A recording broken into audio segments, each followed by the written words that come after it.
Bom, meus amigos, nós vamos fazer um diálogo, né? Não é bem uma palestra no sentido do termo mesmo, mas uma conversa aqui, algumas reflexões que consideramos importante em torno do tema justiça divina e a valorização da vida. Que inicialmente nós vamos tentar refletir sobre o que seria essa justiça divina.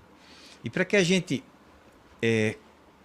comece a refletir sobre o que seria essa ação de Deus, portanto, divina, vinda de Deus, nós vamos tentar compreender o que não é fácil, essa divindade que lá no livro dos Espíritos nós temos, qualquer criança de evangelização sabe aquela primeira perguntinha do que é Deus, sendo a inteligência causa primária e a inteligência suprema.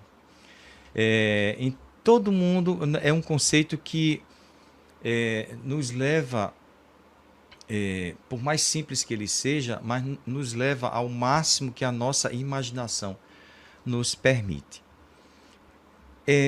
Mas na Gênese, olha só que coisa interessante. Na Gênese, nós vamos encontrar no capítulo 2, no item A Providência, uma, uma interpretação de Allan Kardec, trazendo para a gente o que, de forma mais aprofundada, tentando imaginar como seria, digamos assim, como Deus ele vai agir em todos os aspectos do universo, tanto conosco como com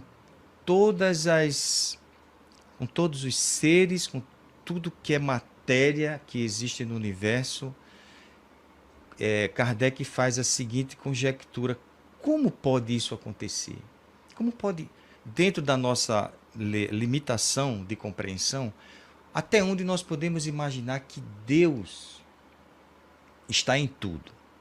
Porque convenhamos que, para o nosso raciocínio limitado, é difícil a gente imaginar que Deus ele está aí onde você está, aqui onde eu estou, mas está lá nos planetas, por mais distante que a gente consiga ver o universo conhecido, Deus está lá também. Olha então o que é que Kardec vem nos trazer, para antes da gente entrar diretamente no tema, seria a justiça divina e depois a valorização da vida, a gente tentar compreender Deus da forma com que Allan Kardec propõe. Então ele diz assim, olha só, como é que Deus, tão grande, tá? Isso está no capítulo 2, como eu falei, da Gênese, o item A Providência. Como é que Deus, tão grande, tão poderoso, tão superior a tudo, pode se imiscuir em detalhes ínfimos, preocupar-se com os menores atos e os menores pensamentos de cada um de nós? Então Kardec traz sempre a lógica, né? A lógica profunda do filósofo que sabe questionar, que sabe construir uma ideia. Então, ele levanta o seguinte pensamento: suponhamos, para tentar justificar a presença de Deus em tudo, suponhamos um fluido bastante sutil para penetrar todos os corpos. É um exercício de pensamento que ele vai nos conduzindo. Esse fluido, sendo inteligente, age mecanicamente, tão só pelas formas materiais. Mas, se supusermos esse fluido dotado de inteligência, de faculdades perceptivas e sensitivas, ele agirá não mais cegamente, mas com discernimento, com vontade e liberdade. Verá, entenderá e sentirá esse fluido. E ele continua. Ele continua dizendo que ocorra assim ou não. Observe que é a explanação de um pensamento, tá? Não é uma afirmativa taxativa. Que ocorra assim ou não, com o pensamento de Deus, quer dizer, que ele atue diretamente ou por intermédio de um fluido para a felicidade de nossa inteligência, representemo-lo sobre a forma concreta de um fluido inteligente, preenchendo o universo infinito, penetrando todas as partes da criação. A natureza inteira está mergulhada nesse fluido divino. Então, essa explicação de Kardec ela é fantástica, porque, veja, aquelas passagens que nós vemos do Evangelho, né, quando Jesus sempre mencionando que Deus está conosco, né, que Deus, o reino de Deus está dentro de nós, nós podemos entender com essa explicação um possível entendimento do dilatamento, da dilatação, perdão, desse conceito do que seria, de como a gente poderia entender a Deus mais profundamente. Por isso, então, que Deus está o tempo todo em todos os lugares. Ele fala, como vimos aqui, que a própria matéria, como a gente estuda lá, né, nas estruturas do ESD, por exemplo, a própria matéria, ela está impregnada desse fluido universal. Então, quando a gente vai ver isso lá nas estruturas iniciais, em que vemos os 3 princípios gerais do universo, olha que coisa interessante. Nós vamos ver Deus como um desses princípios, vamos ver o espírito e o outro a matéria. Não é assim? Pois bem, Deus estaria impregnado em toda a matéria. Então, como nós sabemos que tudo que é matéria tem origem na matéria primitiva, nesse terceiro elemento, didaticamente falando, trazendo lá do Livro dos Espíritos, então Deus está presente em tudo. Porque tudo que existe que é matéria vem do fluido primitivo, do fluido cósmico universal, como nós costumamos chamar. Mas aí falta, olha que fechamento legal, falta pensar como Deus está também em nós, ou seja, no espírito imortal. Como Deus, conseguimos entender agora o pensamento que Kardec desenvolve em relação a Deus estar em todos os lugares do universo, através desse raciocínio, tendo como origem essa matéria primitiva. Ok. E em nós, em relação ao espírito? Isso fecha muito bem todo o raciocínio filosófico dessa questão, quando a gente encontra a pergunta 621 no Livro dos Espíritos, Kardec fechando esse raciocínio e perguntando: onde estão escritas as leis de Deus? E os espíritos respondem: na nossa consciência. Observe que isso é muito profundo, pessoal, porque não é um código externo, não é nenhuma religião, nenhuma escrita que vai trazer essas leis de Deus. Então, nós desenvolvemos, no momento em que a nossa capacidade intelectual ela vai se dilatando, nós desenvolvemos o nosso livre-arbítrio, a nossa capacidade de enxergar o que é certo, o que é errado e, consequentemente, desenvolve em nós, ao longo da nossa existência, desenvolve em nós a consciência. Então, olha que coisa, como as leis de Deus elas estão na nossa consciência, nós desenvolvemos todo o processo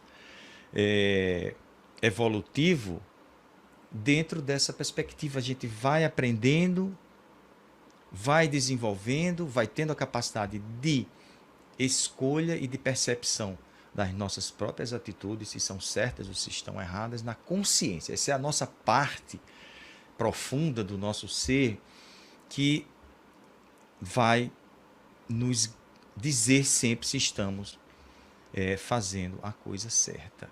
Porque você não pode corromper a consciência, por exemplo. Você pode querer dizer para você que algo está certo, mas no fundo, de forma profunda, você vai saber que não está. Vou citar um exemplo aqui, me permitam. Certa feita, um trabalho de uma visitação em hospitais, nós nos deparamos com um preso e ele estava algemado lá, e um dos colegas estava conversando com ele. Muito bem, havia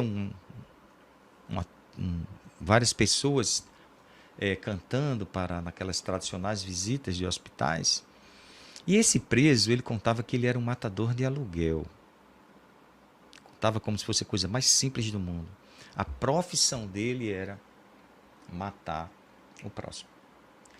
Então ele encontra lá na frente com outro matador, quando ele está trabalhando, entre aspas, e havia sido designado uma pessoa para ele matar. Então ele encontra outro matador de aluguel. E aí eles trocam alguns tiros e ele vai parar no hospital. E ele contava que já havia matado 50 pessoas. E dizia que era com muita naturalidade, as expressões faciais tranquilas. Muito bem. Quando a música chega e quando as pessoas adentram aquele ambiente, esse rapaz, que achava que estava tudo muito normal, né? Dizendo que era o trabalho dele, ele cai num pranto convulsivo. Convulsivo. E aí a gente fica se perguntando, não era o trabalho, não era tudo normal? Observe que foi uma tentativa dele dizer para ele mesmo que era um trabalho. Mas a consciência, quando foi tocada naquele momento de espiritualidade, em que todos nós temos a nossa parte, a gente vai já falar sobre isso, a nossa parte divina, porque Deus está em nós. Quando foi tocado, ele caiu, digamos assim, na sua realidade, e entrou e se desequilibrou emocionalmente, porque a consciência ela não é corrompida, conforme falamos.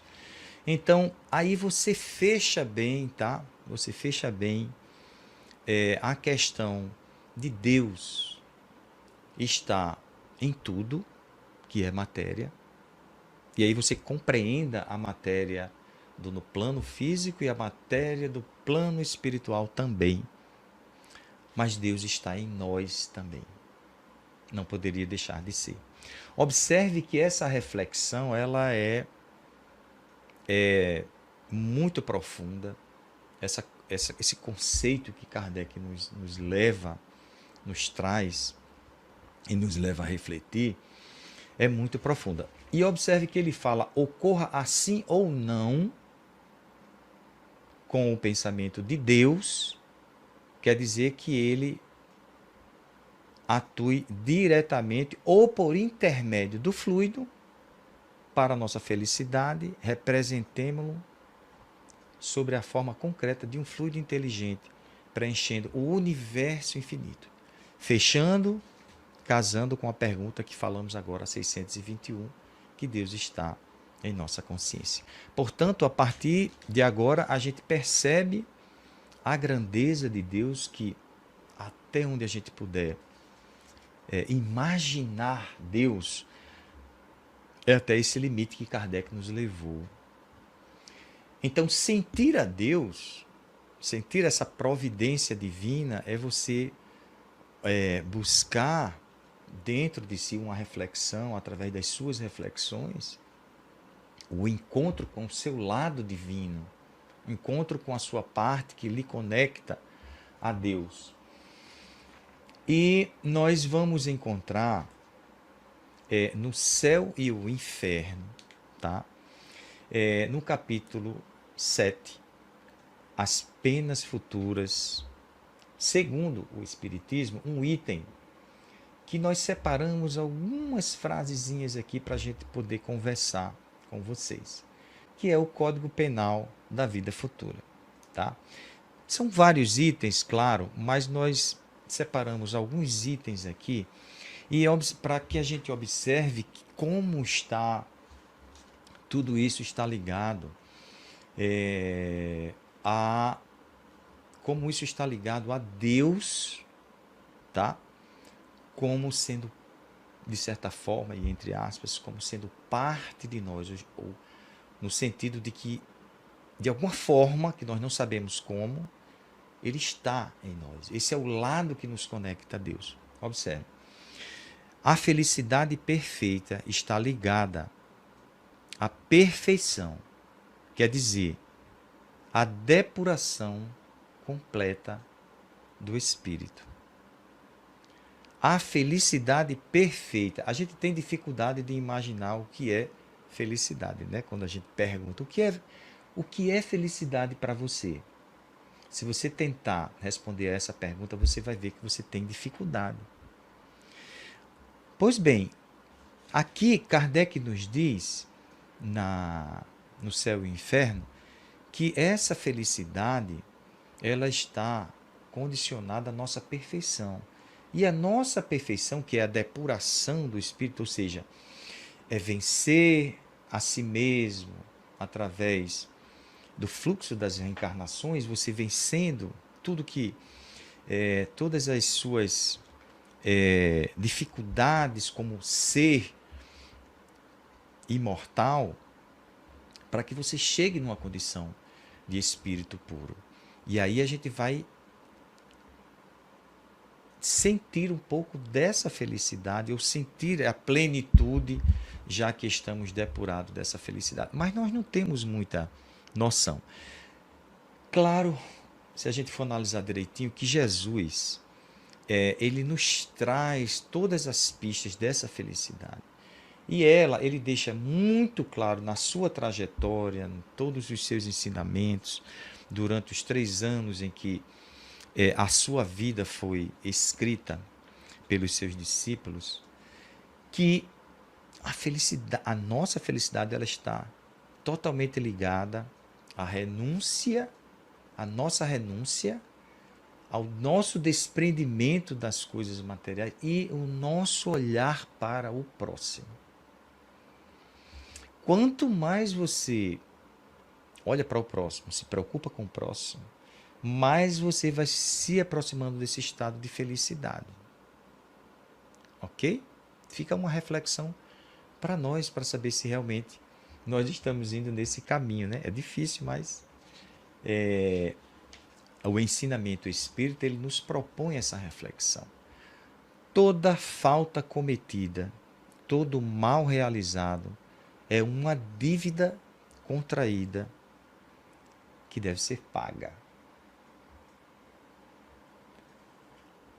E aí a gente, entendendo agora que Deus está em nós através da nossa consciência, nós vamos entender que esse pagamento não é uma punição, claro, mas é uma necessidade.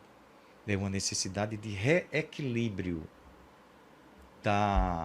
das nossas culpas, né, dos nossos erros passados, mas não há uma imposição. Então, para você se harmonizar É preciso que você entenda o que aconteceu, tente reviver aquela situação e vencer aquela situação. O espírito sofre a pena de suas imperfeições, seja no mundo espiritual ou seja no mundo corporal. A gente observa o ciclo, né, das nossas existências em que nós evoluímos na Terra, mas também evoluímos no mundo espiritual. A justiça ela é cometida nos dois âmbitos, porque não é uma punição, é um estado interior. Quando a gente fala justiça divina, parece que tem alguém nos julgando o tempo todo. E tem, somos nós mesmos. Somos nós mesmos. Deus não nos acusa em momento algum. Mais na frente, Kardec vem nos dizer que o arrependimento é o primeiro passo para a melhoria. Mas só ele não basta, é preciso ainda a expiação e a reparação. Ok? Então, nos Estados Unidos, há mais ou menos uma década atrás, por exemplo, houve uma notícia, né, que foi trazida pela imprensa norte-americana, que uma moça, por causa de um namorado, ela assassinou seus 2 filhinhos, 7 e 8 anos por ali. Só que foi descoberto. Pior, só que ela se arrependeu. Você consegue imaginar o que é uma pessoa assassinar seus filhinhos, uma mãe, e depois ela se arrepender? Consegue imaginar a dor profunda que é isso? Esse processo necessariamente vai passar pelo arrependimento. Mas depois ele passa por uma necessidade do próprio ser pela expiação e pela reparação. Observe que não é Deus aí, não é Deus punindo ninguém. E ele continua dizendo que quaisquer que sejam a inferioridade ou a perversidade dos espíritos, isso é que é fantástico. Deus jamais os abandona. Como Deus poderia nos abandonar se Ele está em nós? Aí cabe a nós percebermos Deus dentro de nós. São exercícios, né, que a gente vai fazendo através das nossas existências. Então, daí a gente compreende essa justiça divina que ela é determinada pelas nossas ações. Tudo que nós estamos fazendo hoje vai, digamos assim, escrever na história como nós poderemos renascer, como nós poderemos estar no futuro.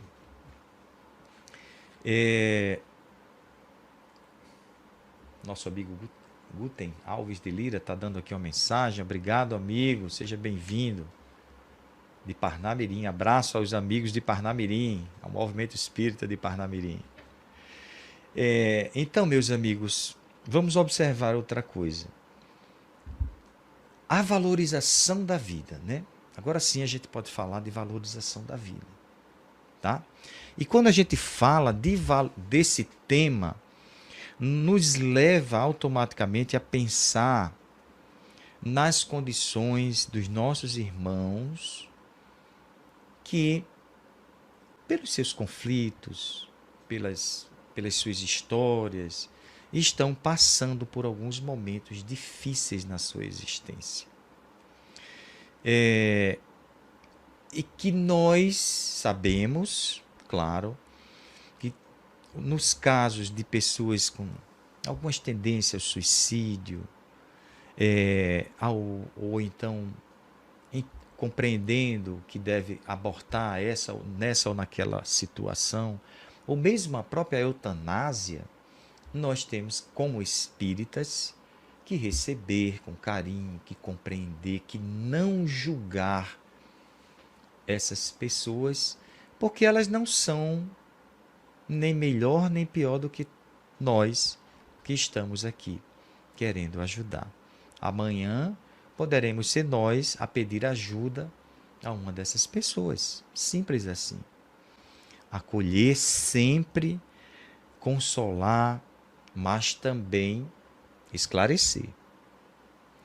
Porque se você acolhe, nos primeiros momentos você consola e depois vem o esclarecimento para que as pessoas compreendam no seu tempo a grandeza da nossa existência, a grandeza de todo um planejamento reencarnatório para que a gente possa estar nesse corpo, para que a gente possa estar com a nossa família, enfim, no nosso trabalho, dentro do nosso contexto social em que reencarnamos. Há muita energia colocada em tudo isso, muito trabalho, muita dedicação dos espíritos. Nós não reencarnamos apenas assim, mergulhamos na carne e acabou. Há todo um planejamento, conforme falei. Então, valorizar isso, compreender esse aspecto dentro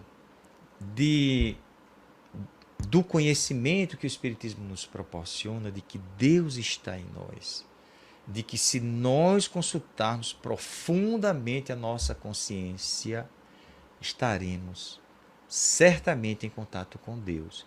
E nesse momento a espiritualidade amiga, ela nos ajuda, o seu mentor, o seu espírito familiar vai lhe ajudar, vai estar com você.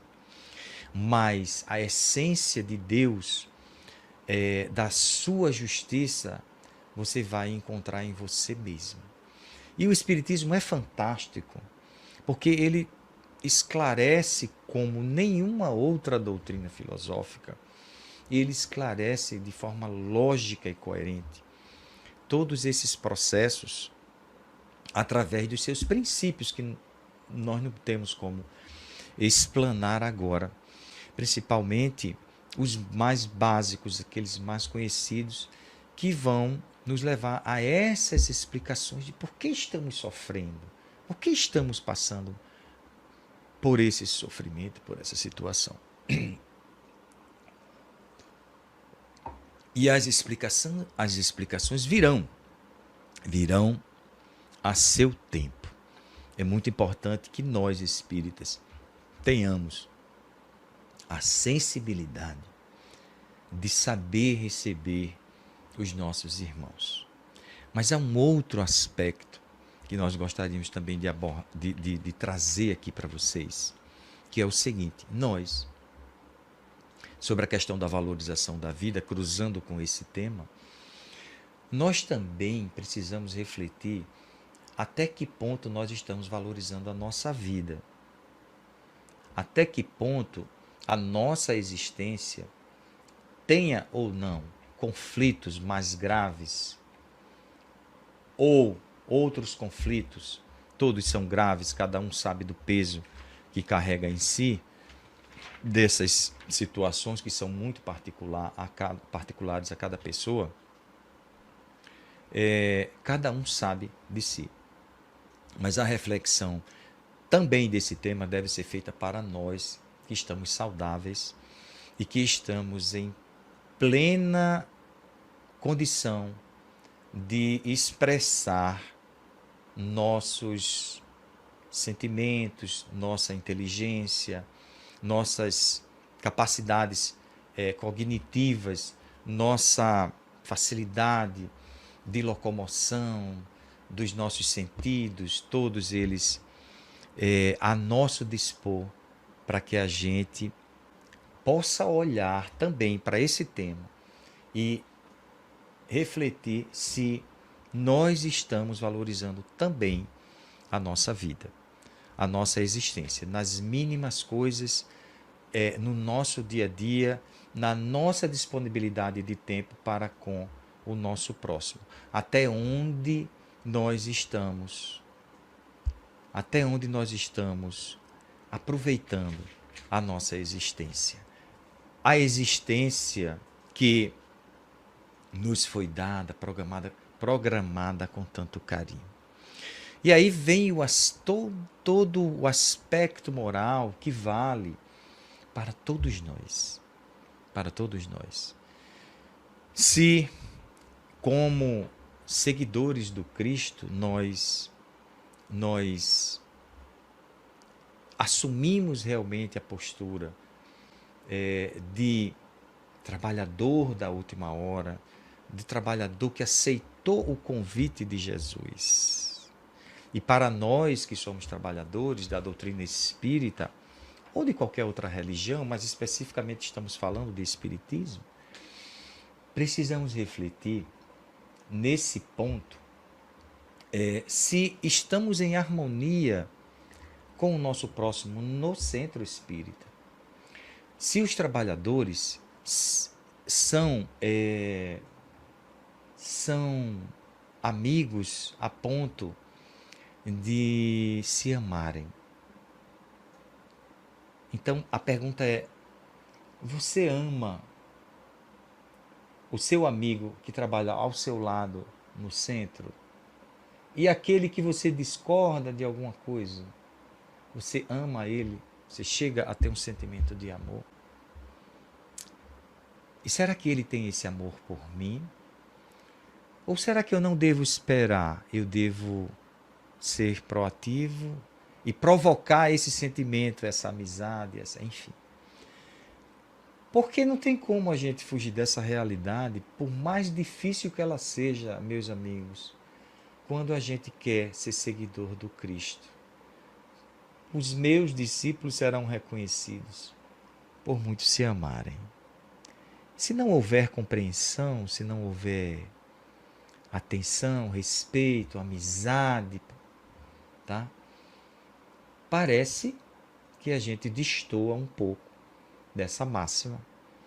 Os meus discípulos serão reconhecidos por muitos se amarem. É óbvio que nós não estamos numa condição tão perfeita ainda que nos permita o desprendimento completo para aceitar as pessoas como elas são. Mas, pelo menos o exercício nós devemos começar a fazer, de compreender o outro, de respeitar e de poder estar próximo, trabalhando e servindo a uma causa que é do Cristo, que tem por princípio o amor. O amor.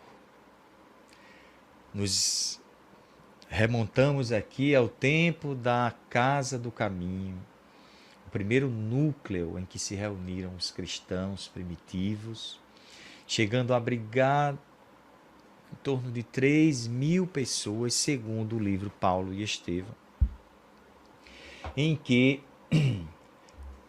se percebe claramente na obra que os próprios discípulos, após a partida de Jesus, ainda tinham aqueles conflitos, porque ainda estavam compreendendo de forma mais profunda a mensagem de Jesus. Essa questão da justiça divina, essa questão de valorizar o seu tempo no sentido da caridade. A caridade profunda, né? Não estamos falando daquela caridade, apenas a caridade moral. Então, o que é que naquela época, naquela ocasião, meus amigos, é muito interessante a gente observar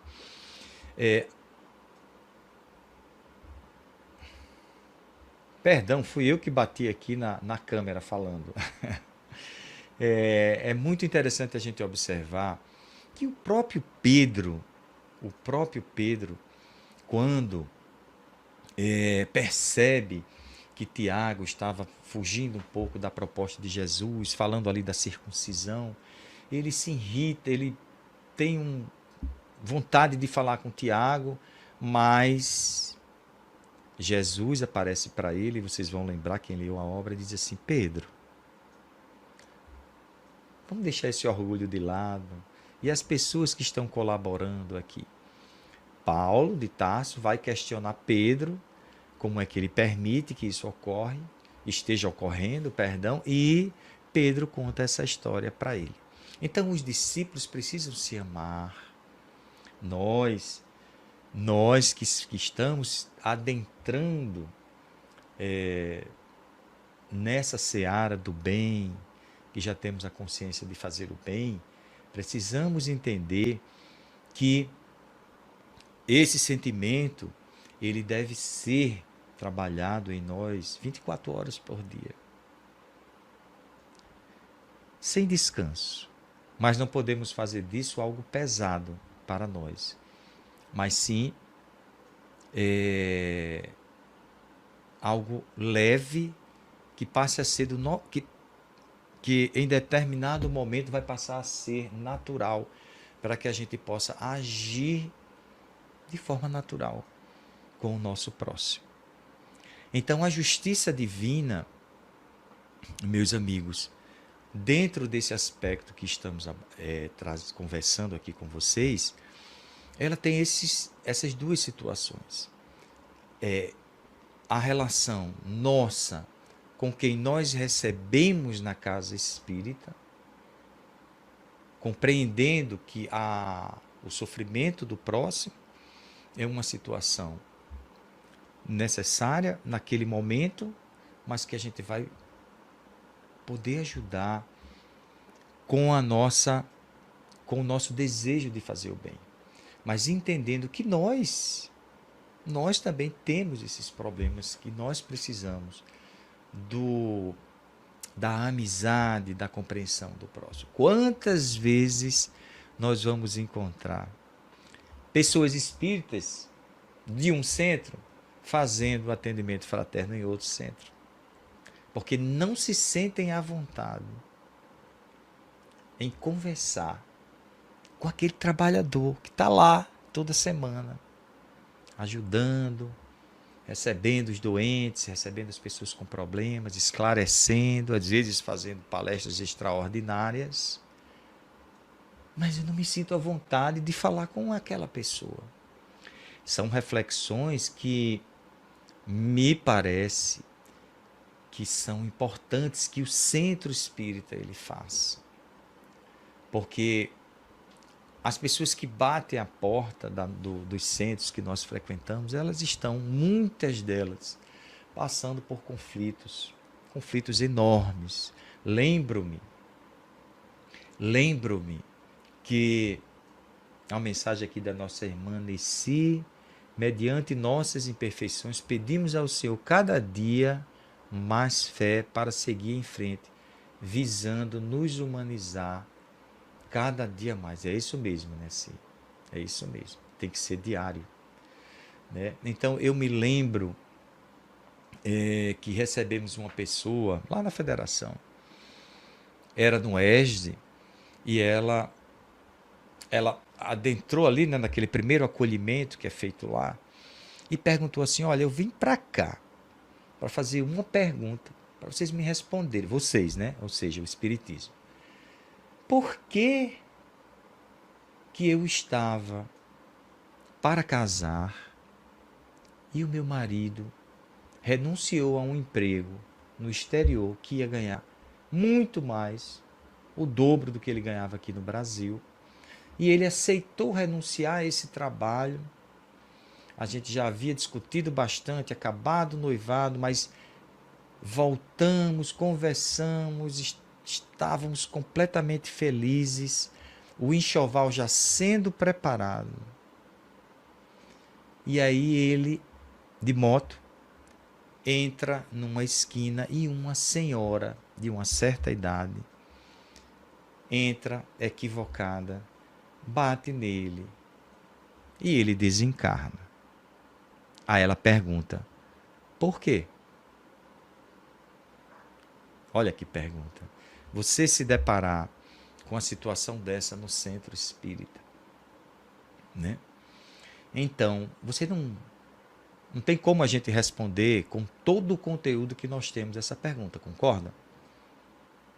Como a gente vai responder isso? Porque o momento emocional da pessoa é diferente. Ela precisa ser acolhida. Ela precisa saber que o trabalhador do Cristo, que procuramos ser, está ali para recebê-la. E nós devemos estar preparados para situações como essa. Para entender a dor do próximo. Sem julgar. Sem julgar. Mas querendo compartilhar daquele momento. Seja qual for a área do centro espírita, porque hoje, graças a Deus, nós temos tantas áreas, todas elas com o mesmo peso, o mesmo grau de importância dentro do centro espírita. Não há uma área que seja mais importante do que a outra, porque elas interagem, elas se completam. E muito sabiamente o movimento espírita vem cada vez mais ampliando o seu campo de ação, para que a gente possa atender cada vez mais os nossos irmãos e da melhor forma possível. Da melhor forma possível. Então nós temos esse desafio em relação à justiça divina e à valorização da vida. Aqui é uma mensagem do nosso irmão Francisco de Assis Costa dizendo: a justiça divina não é um castigo. Devemos perceber que se trata de uma oportunidade favorável ao nosso adiantamento moral e espiritual. Muito obrigado, Francisco, pela sua colaboração. É isso mesmo. Então, compreendendo isso, fugir, né, Francisco, dessa palavra castigo. Foge dessa palavra castigo, porque não há castigo. Há o reajuste, né? o reequilíbrio para que a gente possa seguir o nosso caminho. Seguir o nosso caminho. Então, se você fez um erro, você quer pagar. Quando você paga, você se equilibra. Né? A casa espírita, ela oportuniza todo trabalhador a se envolver com o trabalho ao próximo. Todas as instituições espíritas, elas têm essa bandeira da caridade. Onde você vai, para onde você, o centro que você visita, você vai perceber isso. Porque sabemos que a justiça, ela vai se fazer. A gente não precisa estar explicitando que se você fizer isso, pode acontecer isso, se você... Tá?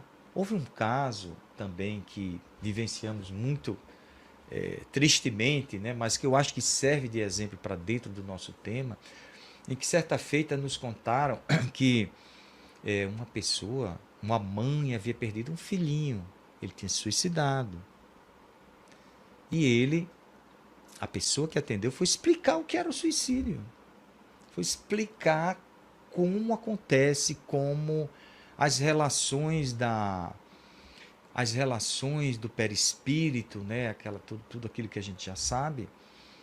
E a mãe falou simplesmente assim: olha, eu não quero saber disso. Eu não quero saber disso. Não, mas é assim. Olha, acontece assim, desencarna. Não. E ela começou a chorar, a mãe. Meu filho não está sofrendo. Eu não quero saber disso. E essa senhora, não sei se ela está vendo,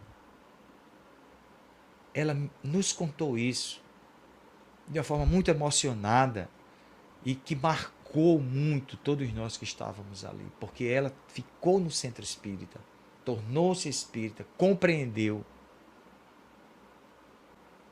Ela compreendeu o sentido que a doutrina espírita nos traz de continuidade da nossa existência. Mas o trabalhador deve ter também refletido sobre como ele recebeu essa pessoa, porque ela que deu o seu próprio depoimento. Então, nós chegamos num ponto que é preciso que a gente desenvolva de uma vez por todas a nossa sensibilidade junto do sofrimento do nosso próximo. Se ainda não sabemos, procuremos nos informar, ler, conversar com alguém que tenha mais experiência de como atender as pessoas.